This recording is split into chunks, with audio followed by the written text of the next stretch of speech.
जरा ध्यान दो, किस किस चीज पे हम ध्यान दे रहे हैं। हमने लास्ट क्लास में प्रॉपर्टीज में कहां पर किस पॉइंट पे लाके छोड़ा था आपको, पोलर नेचर पे। किस पे छोड़ा था, पोलर नेचर। आओ उसके आगे चले, एक बार फिर से देख लो पोलर नेचर क्या होता है।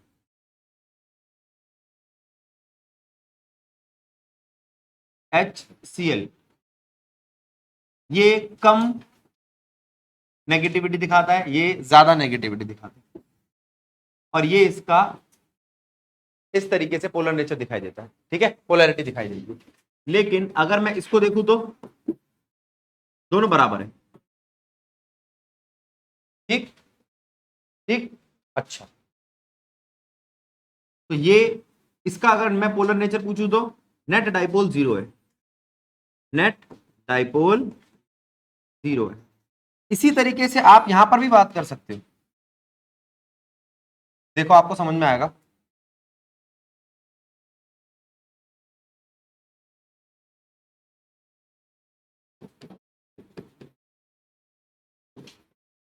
यहां पर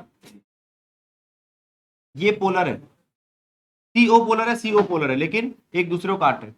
BeCl2 में BeCl भी पोलर है और BeCl भी पोलर है। ठीक है, अकेला BeCl पूछा जाता तो पोलर था, ये बन जाता डाइपोल। क्या बन जाता है, तो वो कह रहे हैं दोनों डाइपोल एक दूसरे को काट रहे हैं। ठीक, अब एक वर्ड देख लो डाइपोल, क्योंकि ये अभी आपके फिजिक्स में भी आने वाला है लेसन नंबर 1 में। ठीक, तो इसको थोड़ा सा समझा दूंगा जिससे यहां पर ही काम चल जाए आपका डाइपोल का। ठीक है, तो वो कहता है BeCl2 हो गया, ऐसे BeCl3 देखना बेटा जरा। एक डाइपोल ये है, एक डाइपोल ये है, एक डाइपोल ये है। इन दोनों डाइपोल का रिजल्टेंट ये है, ये रिजल्टेंट इससे कैंसिल हो रहा है, तो नेट डाइपोल इसका भी 0 है। तो अभी तक सारे नेट डाइपोल कैसे मिले, जिनका नेट ऐसे वो मिले कंपाउंड जिनका नेट डाइपोल 0 है। अब जरा आप इसको देखो, H2O ये पोलर है क्योंकि इसका नेट डाइपोल 0 नहीं है, हाइड्रोजन से ऑक्सीजन की तरफ इस तरीके से एक डाइपोल जा रहा है। ठीक ठीक, NH3 में भी यही हुआ, इसका भी नेट डाइपोल है।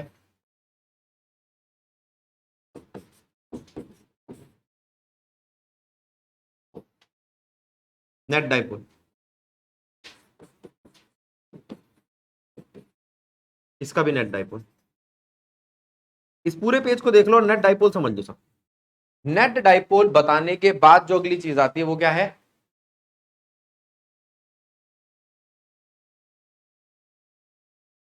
Polar nature. जिसका नेट डाइपोल है वो पोलर नेचर के, जिसका नेट डाइपोल नहीं है वो नॉन पोलर है।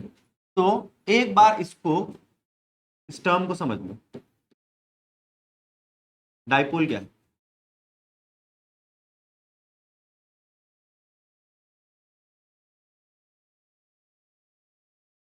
ये एक सेट है, set of two charges with equal magnitude and opposite sign separated by small distance. और जितना स्मॉल डिस्टेंस होगा उतना अच्छा डाइपोल होगा, और डिस्टेंस तो वैसे ही बहुत कम होता है एटम्स में। जब हम इसको देखते हैं तो ये बनकर क्या आता है, ये Q1 है, ये Q2 है, इनके बीच का डिस्टेंस R है। Q1 और Q2 मैग्नीट्यूड में इक्वल है, Q चार्जेस में उल्टे हैं, प्लस का एक माइनस का। ठीक, मैथमेटिकली हम एक टर्म निकालते हैं, नाम क्या है, डाइपोल मोमेंट। दिखाया किससे आता है, P से। P क्या होता है, magnitude of either charge, magnitude of multiply में डिस्टेंस बिटवीन देम।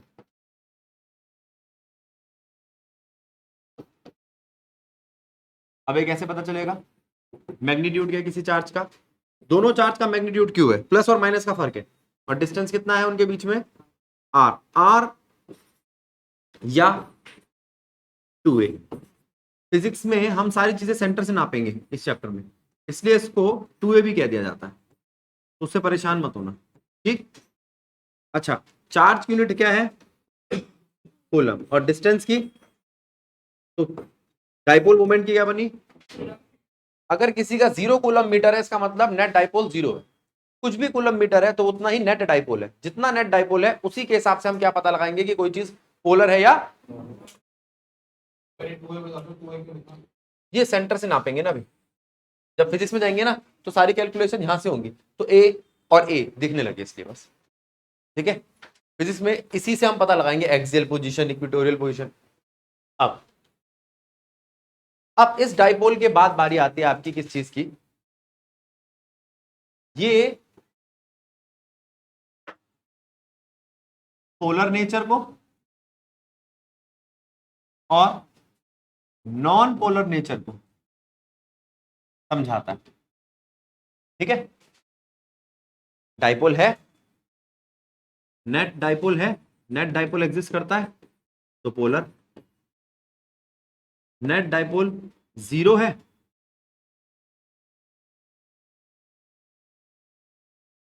तो नॉन पोलर। अब बोलो, पोलर नॉन पोलर समझ में आया, पोलर नॉन पोलर समझ में आया, नेट डाइपोल समझ में आया, ये बातें समझ में आई। अच्छा, मैंने आपको क्या क्या चीजें दे दी, polar, non polar, net dipole, और लास्ट क्लास में एक चीज बताई थी मॉलिक्यूलर मास, क्या बताया था, ठीक है। अब बारी आती है मॉलिक्यूलर मास के बाद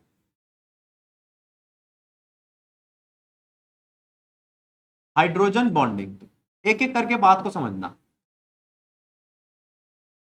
ये तीसरी प्रॉपर्टी है, हाइड्रोजन बॉन्डिंग है क्या, सुनो, हाइड्रोजन बॉन्डिंग क्या है बेटा, बातें नहीं, इंटरमोलिकुलर फोर्स ऑफ अट्रैक्शन है, inter molecular force of attraction, तो ये एटम के बीच में नहीं होगी, मॉलिक्यूल्स के बीच में होगी, ऐसा ये कह रहा है, ठीक। किन के बीच में होगी, एक का एच और एक का फोन, एच का एफ ओ एन के साथ जो भी रिलेशन होगा वो हाइड्रोजन बॉन्डिंग के नाम से आना जाएगा। तो तुम कहोगे इसमें कौन सी बड़ी बात है भैया, हम तो पहले जानते एफ एच बॉन्ड बना सकता है, ओ एच बॉन्ड बना सकता है, या एन एच बॉन्ड बना सकता है, तो आप ये क्यों कह रहे हो ये कोई नई बॉन्डिंग है जिसमें एफ एच सबसे स्ट्रांग होता है, फिर ओ एच और सबसे कम एन एच, और उसके बाद वाले कोई नहीं होता, सिर्फ 3 तरीके की बॉन्डिंग होती है। इस एफ ओ एन को याद करने के लिए फोन बोल दिया जाता है, क्या बोल दिया जाता है, फोन। क्लियर है, ये बात क्लियर है। अब इसके बाद अब मैं आपसे कहता हूं कि अगर आपको ये पूछा जाए कि एफ में तो पहले से एक बॉन्ड बन रहा था सिंगल, ओ एच में भी बन रहा था, एन एच में भी बन रहा था, मैं बॉन्ड बना के दिखाता हूं, तो उसमें और हाइड्रोजन बॉन्डिंग के बॉन्ड में डिफरेंस क्या है, जरा देखो ये क्या है, ये सुना आपने कभी compound H F, hydrofluoric acid, H2O, ये तो मेरे ख्याल से कोई बच्चा हो नहीं सकता जिसने ना सुना, NH3 सुना है। और अगर आपने सारी चीजें सुनी है तो क्या आप ये बता सकते हैं कि ये कैसा बॉन्ड है, ये सारे के सारे बॉन्ड इंटर एटॉमिक लिंकेज है, क्या है, inter atomic linkage. Inter atomic bond कौन से बॉन्ड होते हैं, अब आप बताना सुने कि नहीं सुने, क्या लिखा है, और डेटिव, बस। लेकिन लेकिन ये क्या है, ये क्या है, पूरा का पूरा साबुत मॉलिक्यूल है, एक और मॉलिक्यूल, इस H ने अगर कहीं इस O के साथ बॉन्ड बनाया तो क्यों बनाया, भाई तेरा पेट भरा हुआ था ना, है ना, आयनिक कोवलेंट से पेट भरा हुआ था, फिर तू और क्यों किसी के इलेक्ट्रॉन छेड़ने जा रहा है, वो है आपकी एक्स्ट्रा बॉन्डिंग, ठीक है।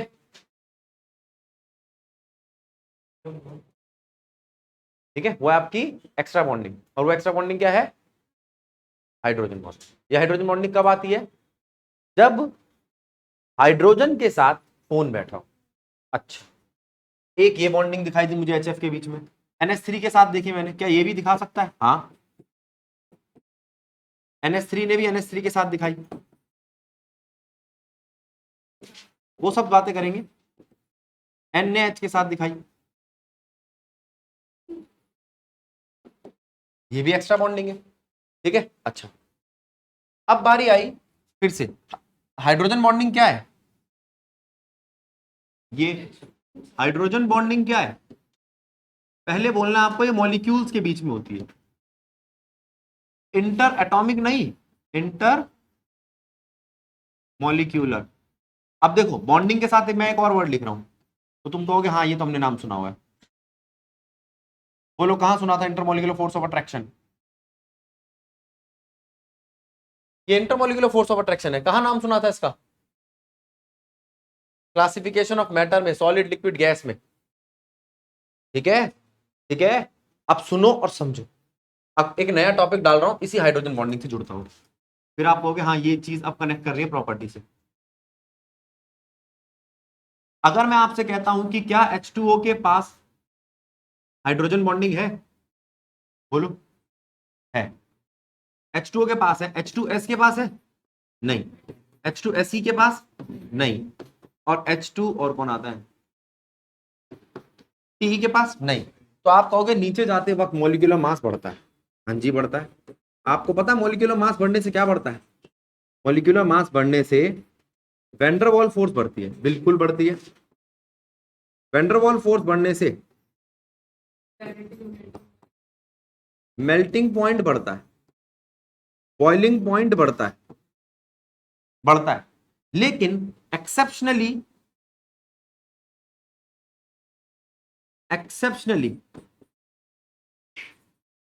H2O का हाई मेल्टिंग पॉइंट होता है, हाई मेल्टिंग पॉइंट। सबके सब गैस, ये लिक्विड, एक्सेप्शनली ये लिक्विड है। तो तुम कहोगे ये क्या नई बात हुई भैया, अभी तो आप कह रहे थे कि नीचे जाते वक्त सबका मास बढ़ता है, मास बढ़ने से वैन डर वाल फोर्स बढ़ती है, मेल्टिंग पॉइंट बढ़ता है, बॉइलिंग पॉइंट बढ़ता है। वो तो अपने पास एक पहले से एक extra intermolecular force of attraction लेकर बैठा हुआ है, वो कौन है? Hydrogen bonding. छोटा होने के बाद भी, छोटा होने के बाद भी, छोटा साइज छोटा होने के बाद भी उनके पास एक और फोर्स है, क्या नाम है? इंटरमोलिकुलर फोर्स ऑफ अट्रैक्शन, जिसकी वजह से ये लिक्विड पाया जाता है। अब क्वेश्चन आता है, H2O लिक्विड, H2S गैस है, क्यों?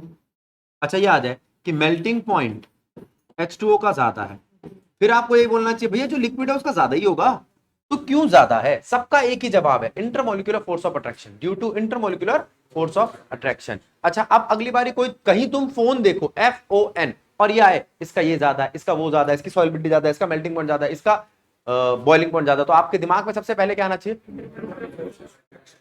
ठीक है, जब हमें हमारे सर पढ़ाते थे ना, उन्हें पता चलता था बच्चा नालायक है, तो कुछ रीजन याद करा देते, वो कहते थे जहां पे भी FON दिख जाए आंख बंद करके क्या लिख देना है? Intermolecular force of attraction. तो इंटरमोलिकुलर फोर्स ऑफ अट्रैक्शन कहां पर काम आता है? जहां पर melting point, boiling point, solubility आए, और जहां साफ साफ दिखाई दे जाए आपके पास FON H के साथ बैठा है। किसके साथ बैठा है? H के साथ बैठा है। क्लियर? ठीक है, ये बात समझ में आ गई। अब यहां तक तो हमने समझ लिया मेल्टिंग पॉइंट, ये बातें समझ ली, hydrogen bonding, intermolecular force of attraction. अब इस पे ध्यान दो, ये क्या है? ये अब भाई देखो, अब देखो एक क्वेश्चन पूछा था अभी थोड़ी देर पहले संजीव ने, उसी को हम देखेंगे। ये बेटा आवाज किसकी आ रही है? एक ये मॉलिक्यूल देखो, एक ये मॉलिक्यूल देखो। अच्छा मैं जब भी बात करूं ना मेल्टिंग पॉइंट की, तो वो एक जैसे ही होनी चाहिए, सारे सब एक जैसे होनी चाहिए, तो मेल्टिंग पॉइंट की बात होगी। सॉलिबिलिटी की बात कब होगी, ये थोड़ा सोचना पड़ेगा। आप कोई बताएगा सॉलिबिलिटी की बात कब होगी? जब पानी हो, बिल्कुल सही। जब कोई सॉल्वेंट हो, तो सॉलिबिलिटी में मुझे सॉल्वेंट ढूंढना बहुत जरूरी है। इसको दूसरे कलर से दिखा देता हूं। ये देखो एक बार आप मॉलिक्यूल, ये क्या मॉलिक्यूल है? इसके ऊपर जो दिया हुआ मॉलिक्यूल है वो देखो, वो क्या मॉलिक्यूल है? ठीक है, ये दो एग्जांपल है, एक ये एग्जांपल देखो, ये कैसा मॉलिक्यूल है और क्या फर्क है दोनों में?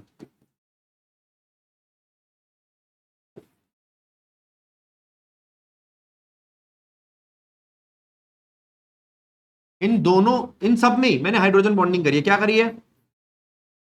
जल्दी से देखो, 3 केस बनाए मैंने आपके, 3 केस, तीनों में हाइड्रोजन बॉन्डिंग, पहले में हाइड्रोजन बॉन्डिंग, दूसरे में हाइड्रोजन बॉन्डिंग, तीसरे में हाइड्रोजन बॉन्डिंग। डिफरेंस क्या? पहले और दूसरे में सेम कंपाउंड है।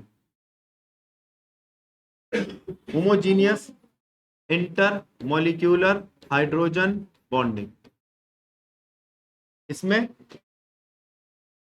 Heterogeneous inter molecular hydrogen bonding. अब बोलो इंटरमॉलिक्यूलर हाइड्रोजन बॉन्डिंग किस तरीके की है? इन दोनों में एक जैसे मॉलिक्यूल के बीच में, इनमें दो अलग अलग मॉलिक्यूल के बीच में, इसे बोलते हैं हेट्रो, इसे बोलते हैं होमो। क्या बोलते हैं? नहीं समझ आया? अच्छा, जब भी आप सॉल्युबिलिटी की बात करोगे तो आप किसको ढूंढोगे? पानी को, सॉल्वेंट को। तो इसका मतलब वहां H2O दिखना चाहिए आपको, तभी आप हाइड्रोजन बॉन्डिंग की बात करोगे। समझे? समझे? हाइड्रोजन बॉन्डिंग की बात हो गई। अब ये कैसी हाइड्रोजन बॉन्डिंग है? ये एक ही मॉलिक्यूल है, दो नहीं है। इस एक ही मॉलिक्यूल पर ये दो अलग अलग तरीके के हैं। N और H ने बॉन्डिंग कर ली, खुद ही से कर ली। हाँ, क्या है ये? ऑर्थो डेरिवेटिव है। कैसा है ये? ऑर्थो कैसे पता चल रहा है आपको? ये ऑर्थो पोजीशन होती है, ये मेटा, और ये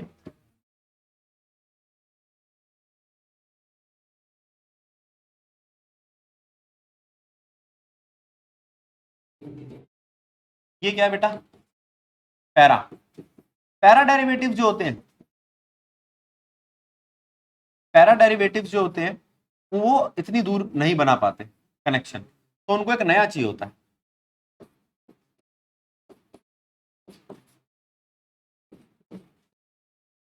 ये रहा N और H के बीच में कनेक्शन। ठीक, ये क्या है? Para derivatives. ये भी पैरा डेरिवेटिव्स।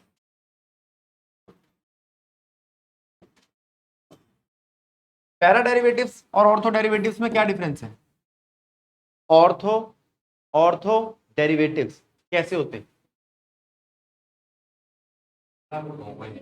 जो खुद ही से बॉन्ड बना ले। इनका नाम बता रहा हूं मैं, intra intra molecular hydrogen bonding. Intra में होमोजीनियस हेट्रोजीनियस नहीं होता, होमो और हेट्रो मेरे को चेक करना पड़ेगा साथ वाला, और ये इंटर है, इंटर मॉलिक्यूलर हाइड्रोजन बॉन्डिंग। अब मैं एक छोटी सी बात बता रहा हूं, सब बच्चे ध्यान देंगे। Intra molecular hydrogen bonding increase solubility, melting point, boiling point, stability, सब कुछ, ये सब कुछ बढ़ा देता है। और इंटर उल्टा लिख दिया, इंट्रा घटा देता है, इंटर बढ़ा देता है। इंटर बढ़ा देता है solubility, melting point, boiling point, stability. पहले समझो, ये क्या कर रहा है? इंट्रा। ये क्या कर रहे हैं? इंटर। तो अगर मैं आपसे कहूं एक है ऑर्थो और एक है पैरा, दोनों में से सॉल्युबिलिटी किसकी ज्यादा होगी? और पैरा की। ठीक है, दोनों में से मेल्टिंग पॉइंट किसका ज्यादा होगा? पैरा का। दोनों में से बॉइलिंग पॉइंट किसका ज्यादा होगा? पैरा का। दोनों में से स्टेबिलिटी किसकी ज्यादा होगी? पैरा की। इसका melting point, boiling point, solubility, stability ज्यादा है। क्यों? क्यों? रीजन?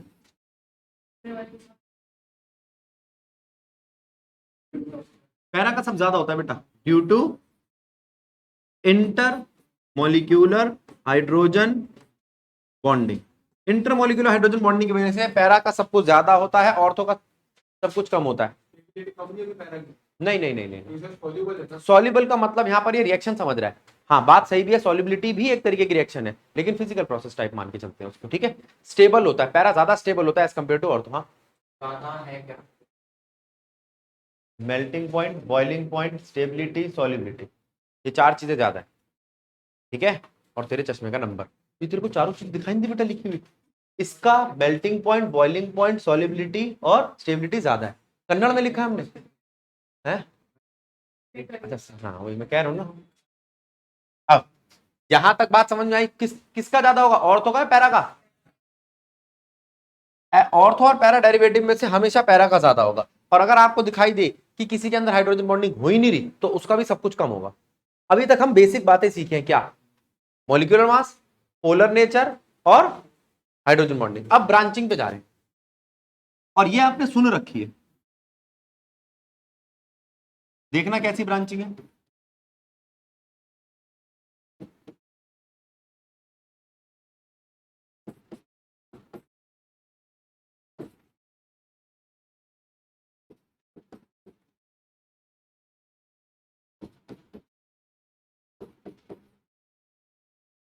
प्राइमरी, सेकेंडरी, टर्शरी, ठीक है। ब्रांचिंग पे भी डिपेंड करता है मेल्टिंग पॉइंट और बॉइलिंग पॉइंट। कैसे डिपेंड करता है बताऊंगा। अब स्टार्ट कर दूंगा मैं टॉपिक उठाने तुम्हारे। ब्रांचिंग पता चल गई, हाइड्रोजन बॉन्डिंग पता चल गई, और पोलैरिटी पता चल गई। अब देखते हैं किस किस में क्या क्या लगेगा। आओ जरा ध्यान दो बेटा, अगर कोई आपसे पूछ ही लेता है कि हाइड्रोजन बॉन्डिंग क्या है, तो हाइड्रोजन बॉन्डिंग एक इंटरमॉलिक्यूलर फोर्स ऑफ अट्रैक्शन है इनके बीच में। देखो क्या लिख रहा हूं मैं, एच। ये क्या है? Highly electropositive chemical species. और ये क्या है? Highly electro negative chemical species. बस खत्म बात, हो गई हाइड्रोजन बॉन्डिंग। अब इसके बाद बारी आती है मेल्टिंग पॉइंट। पहले बॉइलिंग पॉइंट देखो। बॉइलिंग पॉइंट सबसे पहले किस पे डिपेंड करती है? देखो क्या लिखा मैंने, intermolecular hydrogen bonding. Intermolecular hydrogen bonding, नहीं समझ आया Vanshika? Intermolecular hydrogen bonding, Vanshika से बोला ना? हाँ, इंटरमॉलिक्यूलर हाइड्रोजन बॉन्डिंग से क्या होगा? Boiling point increase. और इंट्रा से क्या होगा?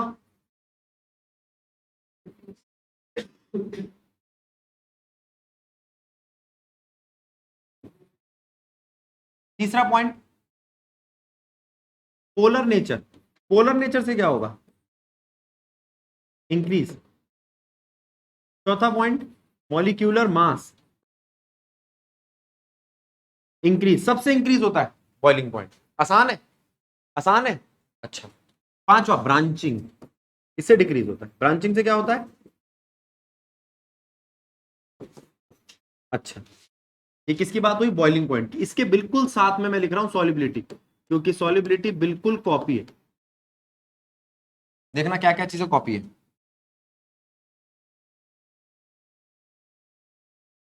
कौन कौन से पॉइंट आपको लग रहे हैं कि सेम है? सारे, बस एक को छोड़ के। वो कौन सा है देखना, मॉलिक्यूलर मास। मॉलिक्यूलर मास बिल्कुल उल्टा है। ये क्या हुआ? ये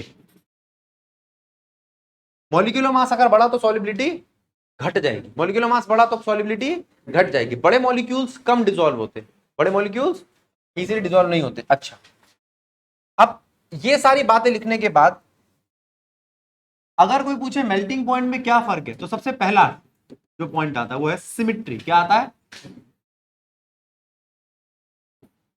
बताओ क्या सिमिट्री के? 4 कार्बन या 5 कार्बन? 4 ज्यादा सिमेट्रिक है।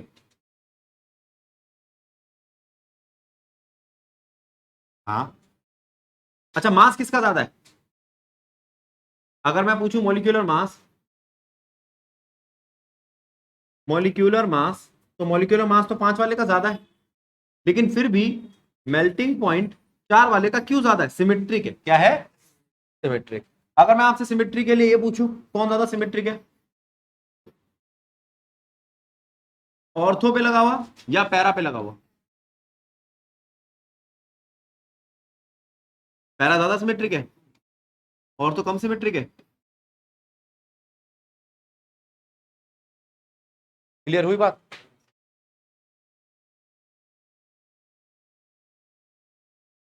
ठीक। सिमेट्री के बाद बारी आती है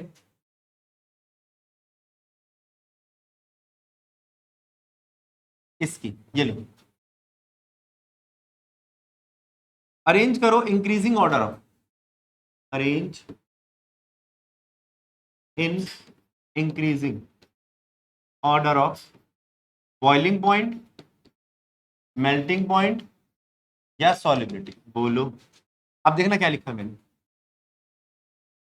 पहला क्वेश्चन। और मुझे बताओ आपको इनमें, इन सब में डिफरेंस क्या लग रहा है,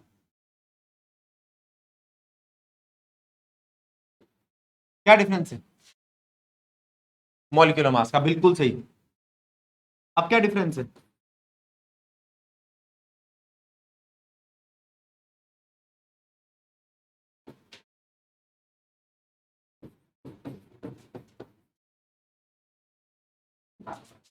ब्रांचिंग का,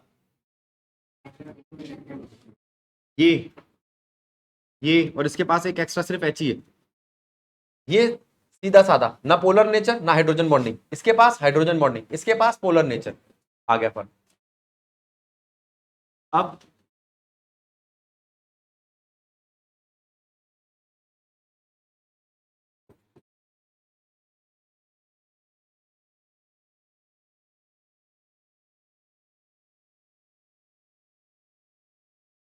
जो पहले वाला है वो सीधा साधा, उसके पास कुछ नहीं है।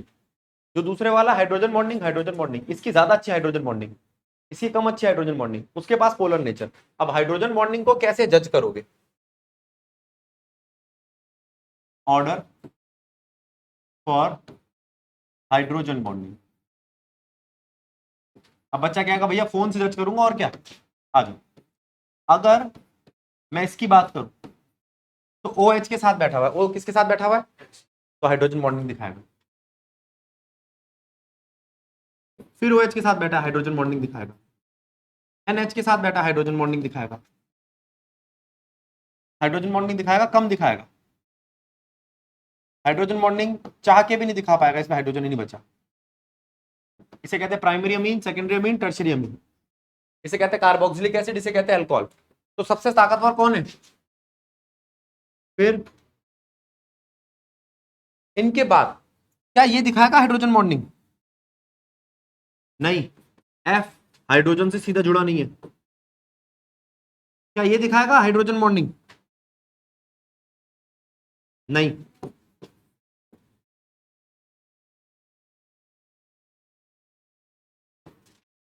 नहीं। अब यहां सोचता बच्चा कि हाइड्रोजन से जुड़ा, हाइड्रोजन से नहीं जुड़ा होता एल्डिहाइड, ठीक है।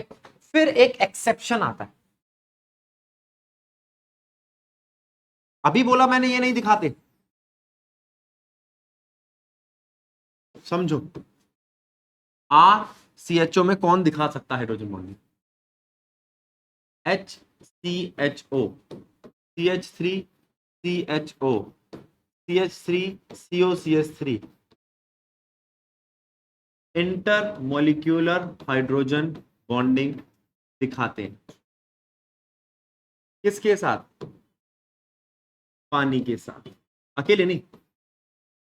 तो मेल्टिंग पॉइंट, बॉइलिंग पॉइंट पे तो नहीं, लेकिन सॉलिबिलिटी में इनकी बात की जाएगी और बड़ा इंपॉर्टेंट पॉइंट है। फिर बच्चा कहता है भैया अभी तो आपने मना करा था, अब कहां से दिखाने लग गए? इनके बहुत छोटे मॉलिक्यूल दिखा सकते हैं, वहां पर ऑक्सीजन अपना असर दिखाता है। बड़े बड़े मॉलिक्यूल जो होते हैं उस पर असर इतना डालते हैं कि हाइड्रोजन बॉन्डिंग नहीं दिखा पाता। क्लियर?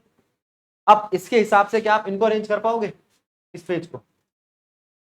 अच्छा, अगर आपने इस पेज को बॉइलिंग पॉइंट के हिसाब से अरेंज किया तो मेल्टिंग पॉइंट के हिसाब से भी वही रहेगा, बस कहां फर्क आएगा, जहां ये होंगे, जैसे ये 6 6 7 से ज्यादा रखेगा, 5 4 से ज्यादा रखेगा, 4 5 से ज्यादा रखेगा। क्यों? सिमिट्री। इसमें सिमिट्री अलग से चेक करनी है, इसके लिए अलग से क्या चेक करना है? सिमिट्री। इसके लिए सब कुछ सेम है। सॉलिबिलिटी में सिर्फ एक चीज को, एक मिनट, सॉलिबिलिटी में सिर्फ एक चीज को बदलना है, वो क्या है उसका? Molecular mass. मॉलिक्यूलर मास में सॉलिबिलिटी उल्टा हो जाती है। अब बोलो, 6 सिमिट्री के पहले बता, 4 सिमिट्री के, फिर उसके बाद क्या देखेगा? Molecular mass. अब देखना जरा इसमें क्या होगा, किसका ज्यादा होगा, क्या है ये और क्या डिफरेंस है?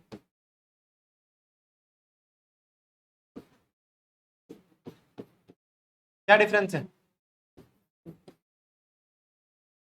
ऑर्थो और पैरा में से किसका molecular mass, melting point, boiling point, molecular mass, गलती से बोल दिया, melting point, boiling point, solubility ज्यादा होगी पैरा की। किसकी ज्यादा होगी? नहीं समझ आया। पैरा की क्यों ज्यादा होगी? झापड़ खाना है, symmetry. Intermolecular force of symmetry की अगर बात करोगे तो मेल्टिंग पॉइंट।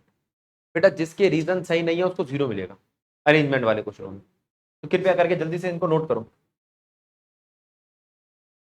अगर हाइड्रोजन बॉन्डिंग और पोलैरिटी दोनों साथ साथ दिखाई दे तो हाइड्रोजन बॉन्डिंग की प्रायोरिटी ज्यादा होती है पोलैरिटी से। जरा ध्यान दो, एक मिनट, छोटी छोटी चीजें पूछिए बेटा यहां पे बच्चों ने। पहली चीज देखना, ये और ये, ठीक है। यहां पर 4 आपको मास दिए, आपको बेटा गेट बंद कर दे, अभी गेट बंद कर दे भाई, बैठ। यहां पर मैं आपको कह रहा हूं मॉलिक्यूलर मास, एक बार मेरे को बताना बेटा किसका मॉलिक्यूलर मास ज्यादा है, C4 का, C5 का, C6 का या C7 का? जिसका मॉलिक्यूलर मास ज्यादा उसका मेल्टिंग, उसका बॉइलिंग पॉइंट ज्यादा, उसका बॉइलिंग पॉइंट ज्यादा, उसकी सॉल्युबिलिटी कम, सॉल्युबिलिटी। अब बताओ किसके समझ में नहीं आया? वंशिका, ठीक। अब ये कह रही है भैया मुझे आया आया आया मेल्टिंग पॉइंट में ये दोनों अलग कर दो, है ना, ये सिमेट्रिक है, सिमेट्रिक है इसलिए ज्यादा होगा सिर्फ C5 से। सिमेट्रिक है तो किससे ज्यादा होगा सिर्फ? तो पहले आएगा C5 मेल्टिंग पॉइंट के लिए, फिर आएगा C4, फिर आएगा C7, फिर आएगा C6। अब बोल,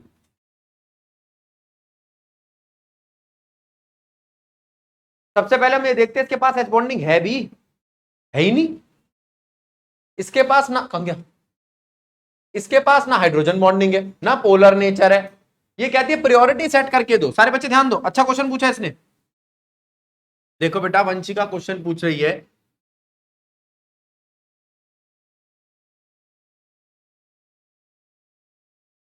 प्रायोरिटी का। अभी प्रायोरिटी का क्वेश्चन पूछा था प्रथम ने। बता प्रथम सबसे पहले किसको देखेंगे? इंटर मॉलिक्यूलर हाइड्रोजन बॉन्डिंग, दूसरा पोलैरिटी, तीसरा मॉलिक्यूलर मास, चौथा, बस यही है। अब ब्रांचिंग कभी कभी ऊपर आ जाता है, वो देखना पड़ेगा, ब्रांचिंग होगी तो देखेंगे, ठीक है। क्लियर क्लियर, अगला पॉइंट पकड़ो। इसके बाद आप इस पे आ जाओ, C4H9Cl, C4H9OH, C4H9, ये क्या है? ये तो सीधा साधा आदमी है, इसके पास कुछ नहीं है, ये सबसे कमजोर है, पहले यही आएगा। इसके पास हाइड्रोजन बॉन्डिंग है, सबसे आखिरी में आएगा, दूसरे नंबर पे आएगा, इसके पास पोलर नेचर है। आपको हर किसी का रीजन देना है। क्लोरो वाला क्या बोलेगी? पोलर है। OH वाला क्या है? Intermolecular hydrogen bonding. और C4H10 क्या है? कुछ नहीं है इसके पास, ठीक है, नहीं समझ में आया? अच्छा आप ये मत बोलना C4H9 पे कुछ नहीं है, ये नॉन पोलर है। क्या है ये? अच्छा अब ये क्या है भैया? NO2 OH COOH C4H10, non polar. इसके पास क्या? हाइड्रोजन बॉन्डिंग, कैसी बढ़िया वाली हाइड्रोजन बॉन्डिंग, ठीक ठीक। ये क्या है? पोलर। तो सबसे पहले कौन आएगा? नहीं समझ आया? पक्का आ गया? 3 क्वेश्चन दिए, सारी बातें समझ में आ गई? अच्छा चौथा ये भी है, ये पैरा है, पैरा का मेल्टिंग पॉइंट ज्यादा है, पैरा की सॉल्युबिलिटी ज्यादा है, पैरा का बॉइलिंग पॉइंट ज्यादा है। अब कोई कहे कि क्या यही क्राइटेरिया है, या आप भैया कुछ और भी जानते हो? हाँ ऐसे तो बहुत सारे, वो तो कभी खत्म ही नहीं होंगे। ये बेसिक क्राइटेरिया। क्या है ये? बेसिक। अब किसी ने कहा कि भैया मैंने ये पढ़ा था, आप ये वाला बताना भूल गए, ये सिस ट्रांस पढ़ा था मैंने, और सिस ट्रांस में क्या होता है? एक सिस होता है और एक ट्रांस होता है। आओ, नीचे वाला सिस है, ऊपर वाला ट्रांस है, इनमें सिमिट्री होती है, जरा सिमिट्री देखना। इधर और इधर के लोग देखो बराबर है, हाँ इधर एक पी और क्यू आ रहा है, इधर भी एक पी और क्यू आ रहा है, इधर और इधर एक पी और क्यू, एक पी और क्यू, यहां पर एक पी और क्यू और एक पी और क्यू, लेकिन ये सिमिट्री नहीं है। चेक करो, ट्रांस 2 जगह से सिमिट्रिक है, सिस सिर्फ एक जगह से सिमिट्रिक है। नेहा समझ आया? सिमिट्री को चेक करना है तेरे को, सिमिट्री जिसकी ज्यादा उसका मेल्टिंग पॉइंट ज्यादा। ट्रांस का मेल्टिंग पॉइंट हाई होता है, सिस का मेल्टिंग पॉइंट कम होता है।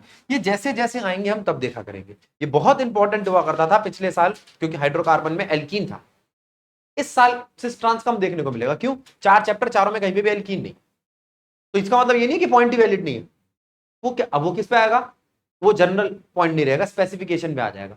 अब कोई कहे कि भैया आपने हाइड्रोजन बॉन्डिंग कहा था, बड़ा इंपॉर्टेंट पॉइंट है, मैं पूरा चैप्टर पढ़कर आ गई, मैम ने लेसन नंबर 10 कराया था, हेलो एल्केन हेलोरिन, हाइड्रोजन बॉन्डिंग नहीं आया, क्योंकि एक्स के पास हाइड्रोजन बॉन्डिंग नहीं होती। हाइड्रोजन बॉन्डिंग किसके पास होती है? OH के पास। वही 11वें चैप्टर में सबसे इंपॉर्टेंट पॉइंट बन जाना है, वही 12वें चैप्टर में बड़ा इंपॉर्टेंट पॉइंट बन जाना है, COOH के पास। 13वें चैप्टर में भी हाइड्रोजन बॉन्डिंग आएगा, अमीन्स के पास है। पहले में क्यों नहीं आया? उसमें है ही नहीं हाइड्रोजन बॉन्डिंग, तो कारण कहां से दूंगा मैं?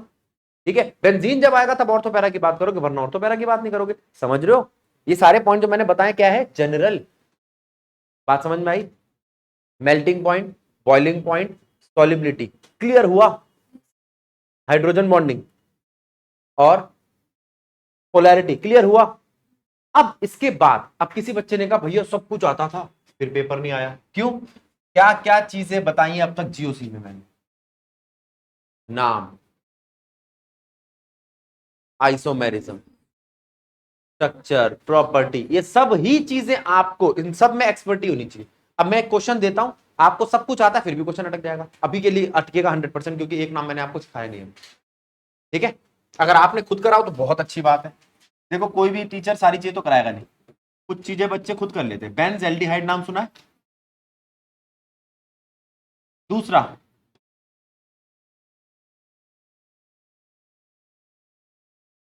पैरा नाइट्रोबेंजीन नाम सुना है? नाइट्रोबेंजल्डिहाइड, बना सकते हो उसको? तीसरा फिनाइल एसीटोन। सब बच्चे बनाओ ये जो दे रहा हूं मैं आपको नाम, क्योंकि यहीं आपको फंसना है। फिर कहोगे भैया आया था, मेरे को आता था मेल्टिंग पॉइंट, मुझे पता था 4 पॉइंट होते हैं, लेकिन मुझे नहीं पता था फिनाइल एसीटोन कौन। कुछ बच्चे कहते हैं ना, तुम में से कई बच्चे कहते होंगे, क्लास में सुना होगा आपने, नेमिंग की क्या जरूरत है, 1 नंबर की तो नेमिंग आती। इंटीग्रेशन सीख रहा है एक बच्चा, उसे डिवाइड ही करना नहीं आता, जमा घटा गुणा भाग नहीं आता, वो वाली बात है। इस पर ये वाले बता दो, फिर उसके बाद एक इसे एग्जांपल के बाद सारी चीजें तेरी क्लियर करो। एसीटोन और अब टोल्यूएल्डिहाइड, यहां जाके अटक सकते हो, वरना ऊपर के 3 तो मैंने आपको बता रखे ना। चारों को ट्राई करो, जिससे बन जाए बहुत अच्छी बात, नहीं बने तो मैं बताऊंगा। क्या ये वाली बात समझ में आ गई? सारी कहानी क्लियर हो गई? ठीक है, अब यहां पर आपका ये वाला टॉपिक समाप्त, जीओसी का आप इतना हिस्सा समाप्त मान लो। ठीक,